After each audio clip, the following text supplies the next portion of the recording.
I'm often asked, how is it that one starts to save or invest? I'm Lisa Linfield, and this is Working Women's Wealth. The first step always is, as our dear friends at Nike says, just do it. Take the smallest amount of money that you can possibly even consider and put a direct debit into a savings account.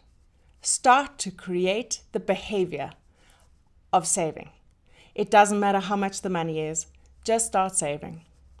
The second step is to understand how much you need to save.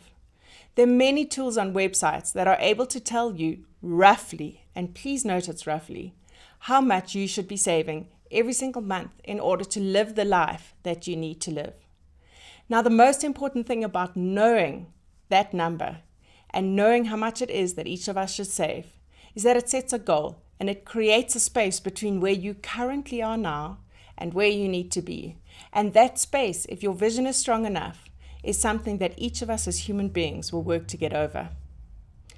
Most people say to me, but 200 Rand, it doesn't matter. I should just spend it.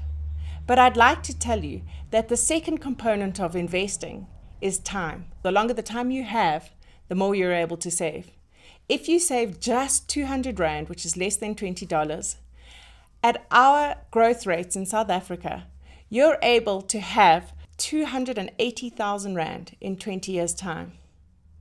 That 280,000 becomes 4.5 million Rand in 40 years' time. So don't ever think that there's amount too little to start saving.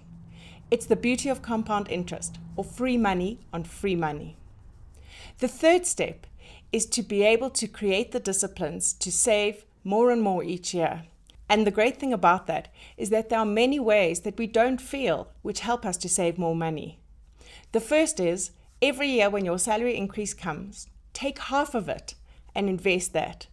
And if you get a 6% salary increase, this year's 3%, next year you're saving 6%, the year after you're saving 9%, and so it grows. And before you know it, you're able to save 20% of your salary in just 6 years. So take the steps, find out, read, and make sure that you set yourself up to be able to start investing. The only way you're going to be able to do it is educate yourself. I'm Lisa Linfield, and this is Working Women's Wealth. And we'd love you to subscribe to our podcast to learn more about how to invest.